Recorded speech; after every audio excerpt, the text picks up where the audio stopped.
Hello, everyone. Welcome back to the latest episode of the Martyn Sibley Show under the Purple Power series.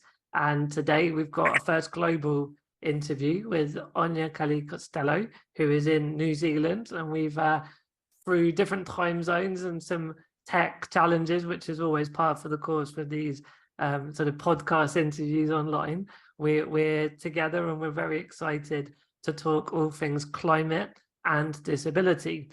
So I'll throw it over to you, Áine. Welcome to the show, and thank you for joining me today. Thanks so much, Martin. It's great to be here. And yeah, it'd be great if you could give a bit of a backstory of how you've ended up.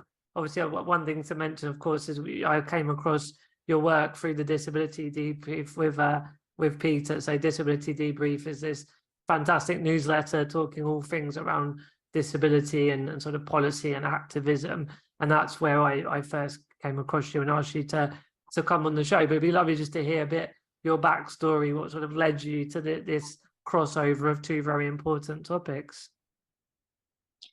Yeah, thank you for that. So I think my first introduction, so I am a disabled person myself as well, and I think my first introduction to climate campaigning was when I was in university and got involved in the fossil fuel divestment movement. So trying to remove the social license of the coal, oil and gas industry to operate by getting institutions to disinvest from it. So I learned a lot of general campaigning skills through that. So that was a really useful foundation. And then through another campaign that was starting at the similar time, but like a couple of years later in New Zealand around accessibility law, I started getting more involved in like pan-disability advocacy and thinking about advocacy from a disability lens.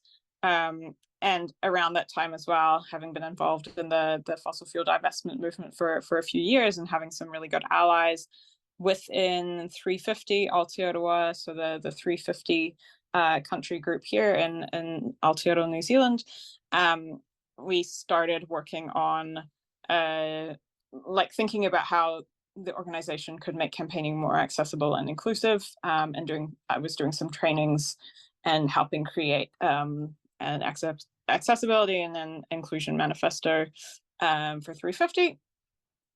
So that was probably the first time I was thinking about the intersections of disability and climate from mostly that sort of campaigning lens back in about 2017. Got a bit more involved in journalism after that through a media internship and through my master's, which was in investigative journalism, which also looked at journalism related to climate change for my thesis. And then,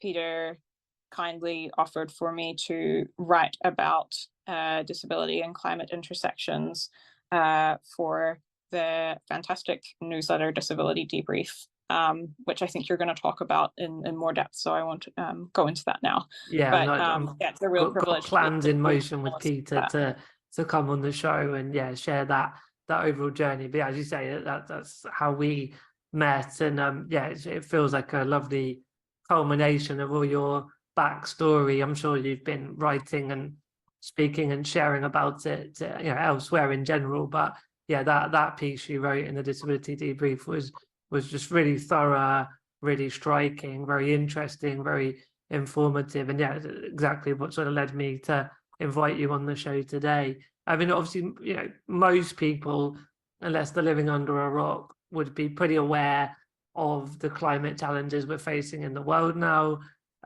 Maybe not everyone in the world is as familiar with disability, challenges and the sort of nuances around that. But I think obviously like yourself and myself with a disability, but I think lots more people are becoming more aware of social issues, particularly the last few years. We've definitely seen an uptick in the sort of awareness and consciousness of social issues, disability included.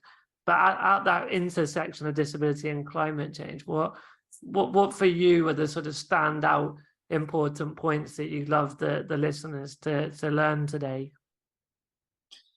Where to start, right? Yeah.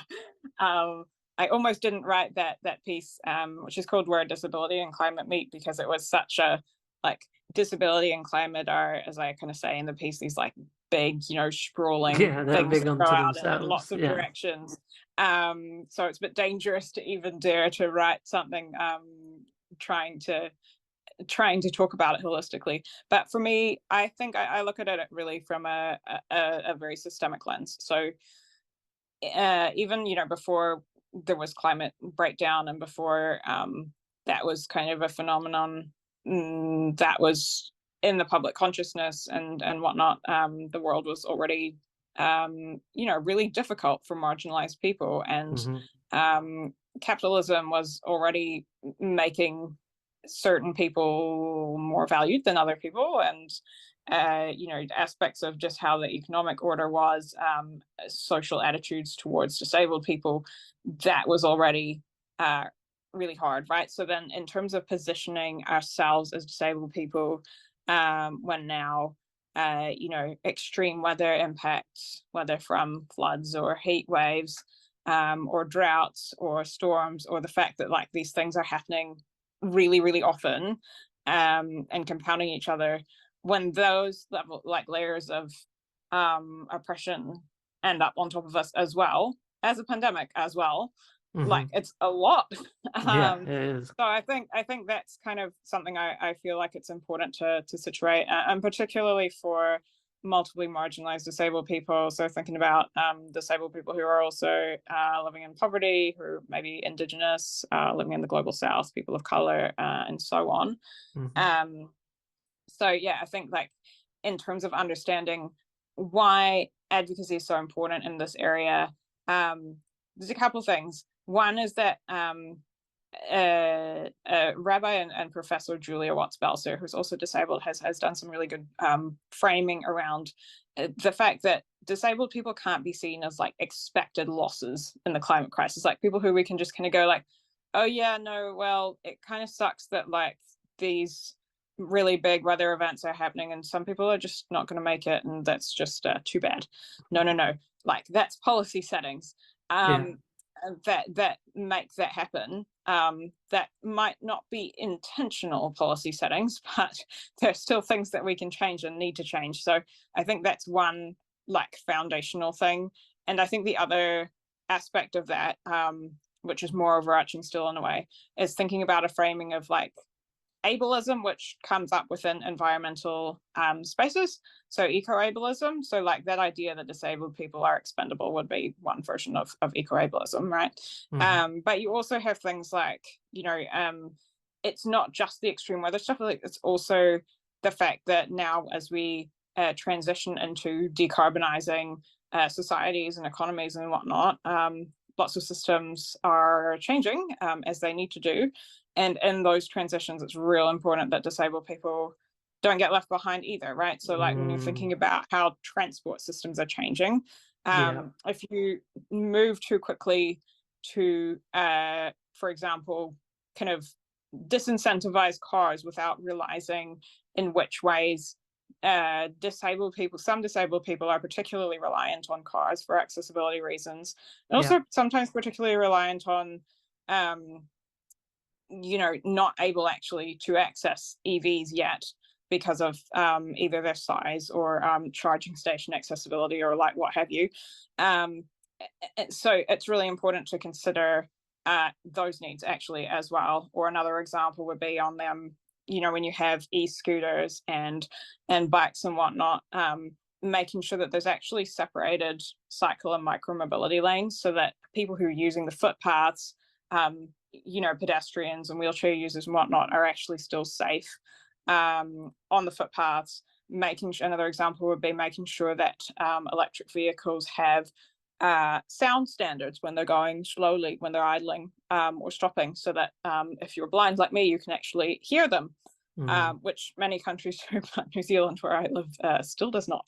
So yeah, responses that kind of leave us behind can be eco-ableist, and it's important to fight back against that and to say like, here are ways that we can do better, and to really get allies on board with championing those aspects alongside us. Oh, thank you for sharing that. And I was sort of thinking, you know, before I'd read your piece and even like preparing for today, when I sort of think of climate and disability, as you said, they're just both such big topics unto themselves, and then trying to find those intersections and overlaps is felt for me, my brain was slightly overwhelmed of where do you start. And so what you've just shared is so helpful to have some of that tangibility. And even then, you've just made me realize that Purple Goat, one of our clients, is in that, you know, mobility sector for disabled people, and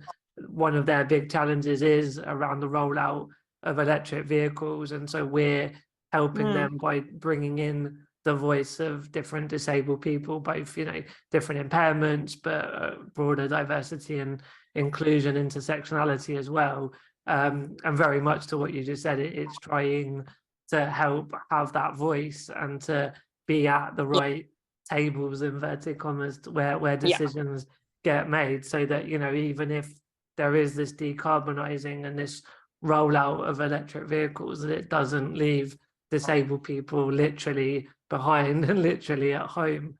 So that I hadn't even myself pieced together one of those very tangible client things that we're involved in at Purple Goat.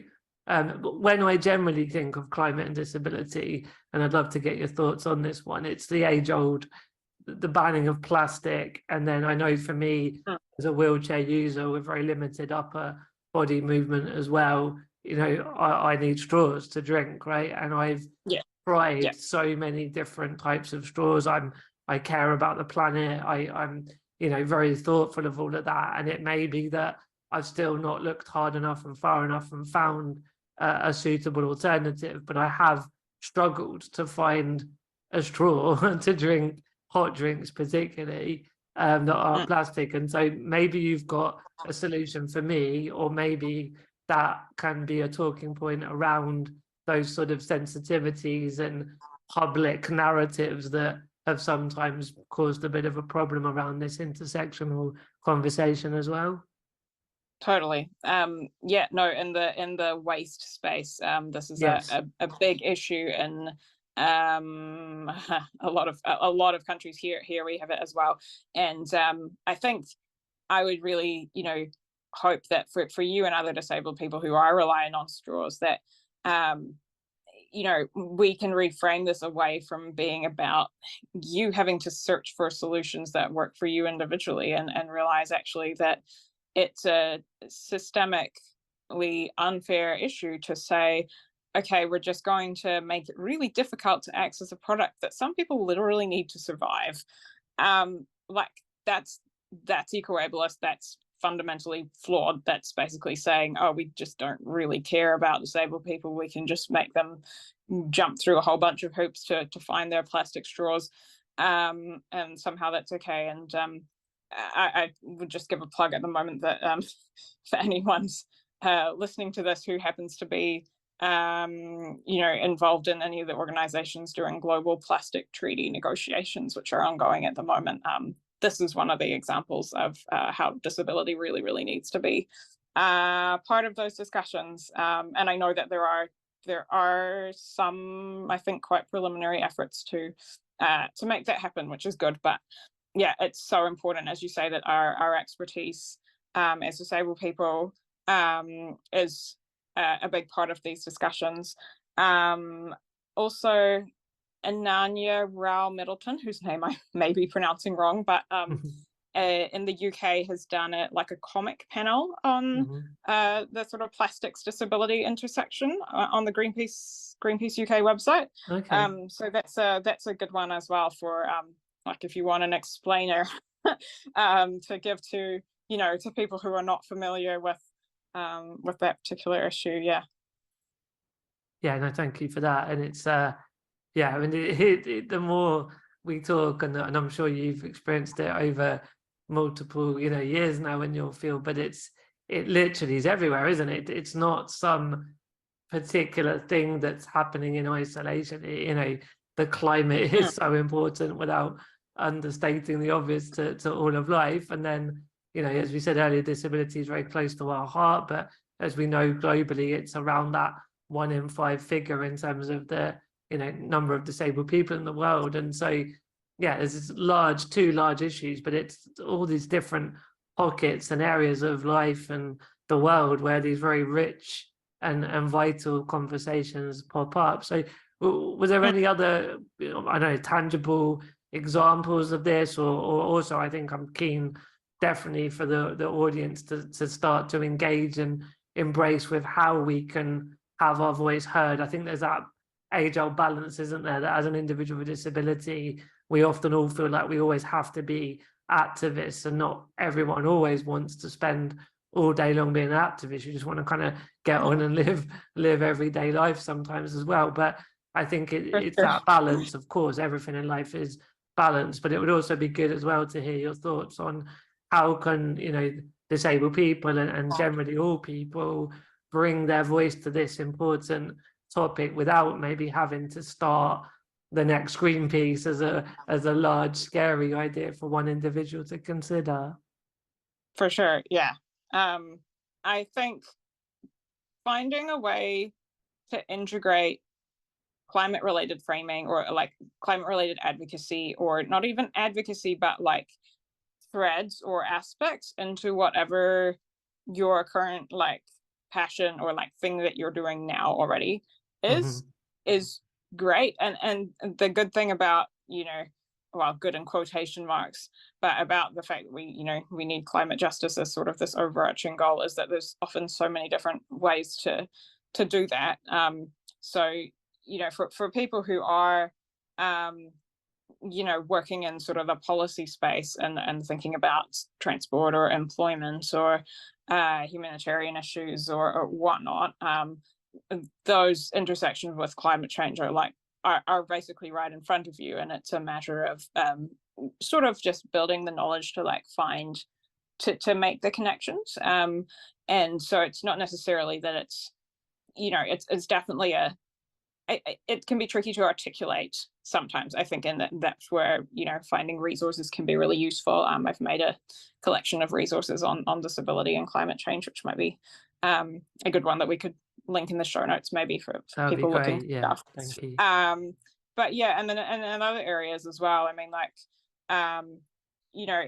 for people within the sort of education space, could you think of maybe a way to see if climate and disability intersections could become a guest lecture within a climate related course or something like that? You know what I mean? Like, and I think within like the business space, I think one aspect that will remain important is not overly individualizing stuff, right? So not putting it back onto like disabled people or anyone to necessarily need to take it all into like them being a conscious consumer, but on the other hand saying, for example, in the line of work you're doing, how could we facilitate disabled people being part of conversations about, I don't know, decarbonizing the economy or whatever. Like money is always useful, honestly. Like making sure that disabled people are actually paid for their time within these kind of consultancy roles is really, really important. I think sometimes, depending on where people are active, if they're sort of in the disability advocacy space or the climate advocacy space, there can be a lot of space for like bringing people together, like getting the people who are more traditionally climate activists who may not be disabled or so familiar with the disability world and the disability advocacy organizations talking to each other. I know Disability Rights UK has been doing some good work in that area, for example. So yeah, I think just finding something, like maybe it's none of those suggestions for listeners, right? Like everyone's completely different. Maybe it's something creative as well. In the piece that I wrote, Where Disability and Climate Meet, I gave some examples of some really cool creative work. So like, yeah, just like whatever feels the closest to you, whether it's, social media posting as well. I think there's a lot of this idea that, activism that's online is lesser. We need to get rid of that. That's an ableist idea. Like online activism is equally valid, and we need all the different types. So yeah, I think that whole and thank you again for that. I think the thing I took away actually was that we all have that responsibility and accountability, and yet that doesn't mean something too big or too burdensome either. It's we can all do something, and we have to work out individually, like you say, within our own passions and interests and spheres of influence, how we can move the needle in a personal way. And it's impossible to prescribe that for every particular possible person or situation. But yeah, those examples were maybe if I definitely really say, helpful. thank you. Maybe if I say one more possible point of on course, that, yeah. just in terms of my general philosophy of how I personally figure out what I work on, I guess. One is that if you can work with other people on this stuff so that you're not doing it so you don't feel like you're isolated. I think that helps massively, because obviously climate grief is a thing. It's a very overwhelming area to work in, and being able to have people, ideally people that you like you actually want to spend time with, to do that work with, whatever it may be, is just huge.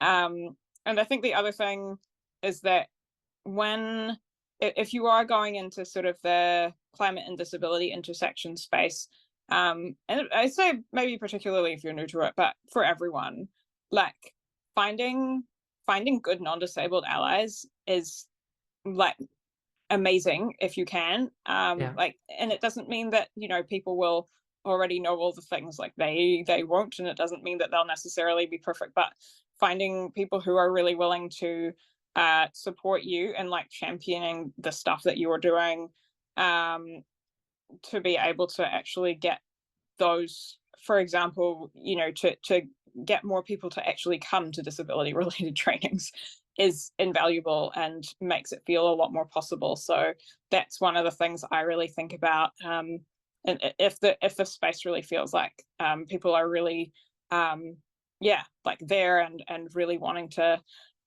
push that I won't be doing that alone. That's a big factor for me as well.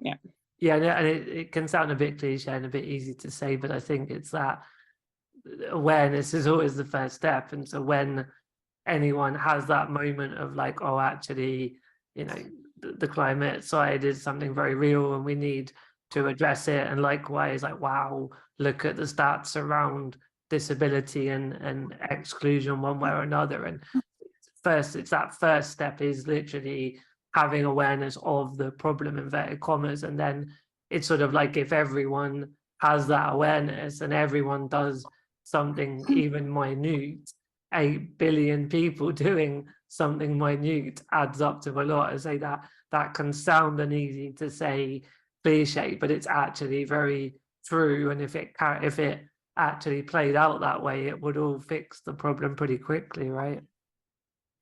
Yeah, and particularly if our political leaders decided to listen to the long-standing demands of people who've been most marginalized and most impacted and done the least to cause climate breakdown, then that would really start turning things around. And also if basically we transitioned ASAP, like right away, away from the fossil fuel industry and towards renewable energy.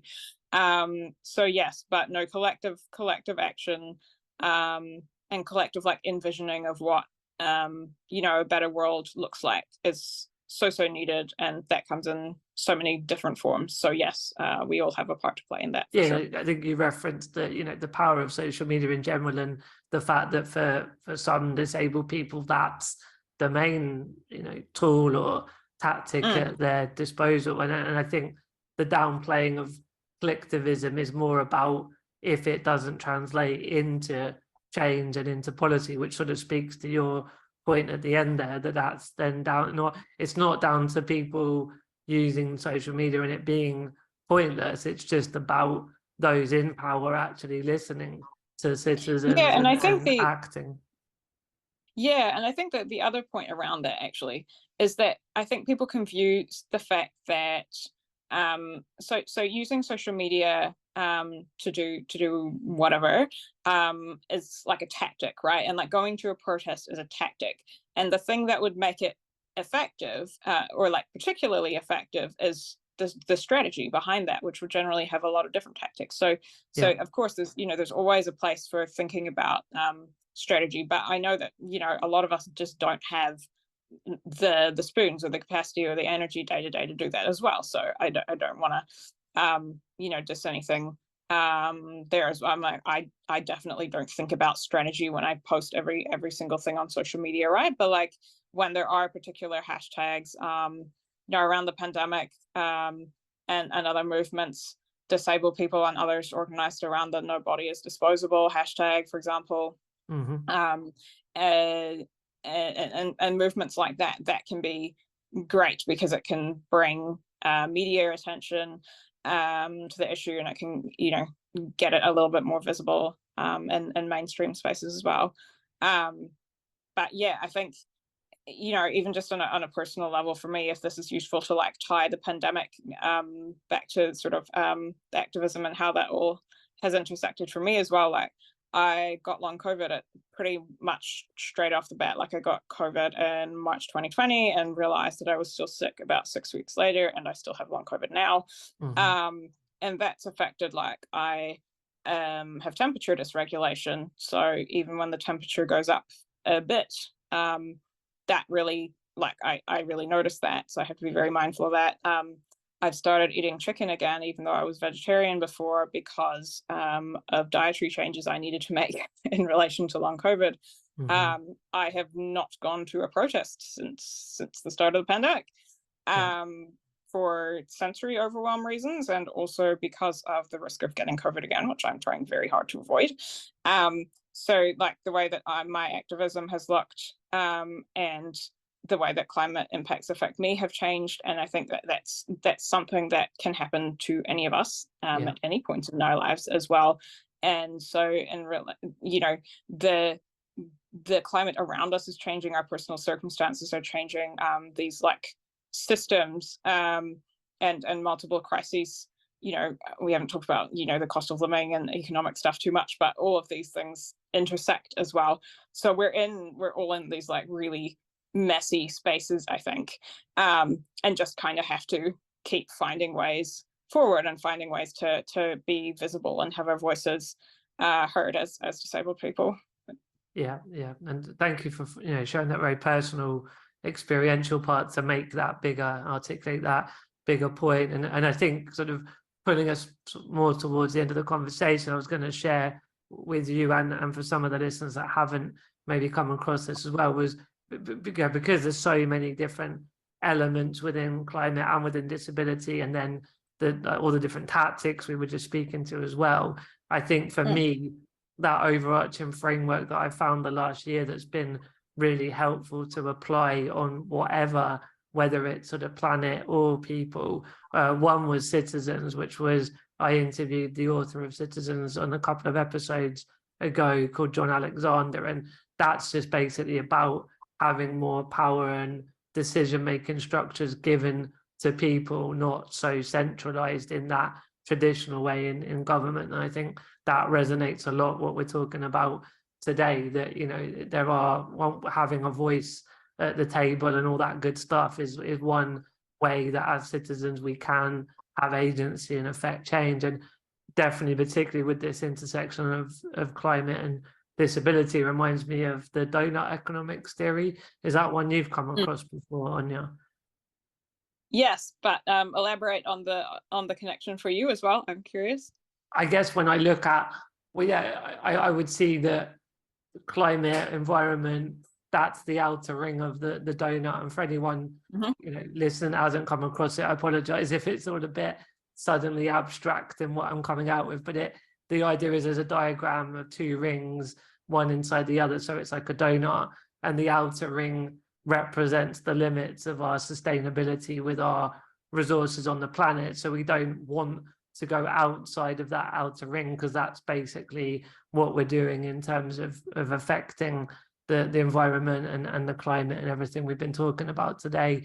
And the inner ring is about the basic standard of living of all people, which I would see as sort of social issues, social challenges, which of course disability and disabled people would be one of a bigger conversation around poverty, and you referenced it earlier on, the sort of different parts of the globe and different people that are marginalized, and so we want to bring all of the people from the center to that inner ring, so that everyone has a very basic standard of living. And so for me, that donut is quite a good visual representation of both how disabled people in this instance can have that basic standard of living, but also on that outer ring, the planet is still sustainable as well. Yeah, no, that's a really good articulation. Thank you. I think one of the really huge areas globally, and particularly in the global south, but not only, where this is so implicated as well, is just the absolute huge number of people who work off the land, and for whom the land, whether in the agricultural industry or around other land-based management, and how much that is changing because of climate breakdown, and making sure that sustainable land use practices and people's livelihoods can actually be part of a just transition that also takes people with disabilities along, as well as the wider whole kind of green jobs movement and employment side of things. Which of course, so no, very much agree. There's so much to do with the sort of standard of living, which is intimately tied to the fact that it's all interconnected, isn't it? Are just continuous now. They're just a reality, a present reality now. And I guess for me, that I know don't want to oversimplify and over abstract, but the citizen book and model is around that we all have that responsibility and agency to make change, and that's a more of a social change political narrative. And then donut economics is actually looking at economics and how it talks in the book a lot about how we've come to know economics as it is today, but actually there can be a different model of economics which is about the two things I just described before. And so I think it all intersects, it all overlaps, and in the end it's just about us all trying to help build a world that is both sustainable and includes all people, right? Yeah, totally. Cool. Well, I've got to dive off in a minute for another meeting, so I think unfortunately we're gonna have to wrap. I really would love to chat for longer, because this is just so interesting and fascinating for me, and I'm sure people listening are learning a lot. But I mean, for you, Áine, if people want to learn more, obviously we can share some links in the notes, but where can they find your work? Well, any sort of general places you'd like to point people towards that are feeling inspired now? Yeah, I mean, I think definitely subscribing to Disability Debrief, which is edited and produced by Peter Torres Fremlin, and is just this really amazing resource on all things disability news, is great. So disabilitydebrief.org, you can sign up for free there. And I think so. My Twitter is at AINEKC95, so Áine KC95. And I can put some other links to my work in the show notes as well. Yeah. Amazing. I am also hosting the upcoming season of the Enabling Commons podcast, which might be starting to come out as this episode comes out. So that's a podcast that interviews people at the intersections of disability and climate change as well, through the Disability Inclusive Climate Action Research Program at McGill University. So you can subscribe to Enabling Commons wherever you like to listen to podcasts as well. Awesome. I'll definitely check that out. Thank you for staying up late. I know it's getting later now in your time in New Zealand, and just thank you for sharing all your experiences and thoughts and knowledge on this really important topic. Yeah, really appreciate it. Thank you for having me. Nice one. Take care, Áine. See you soon.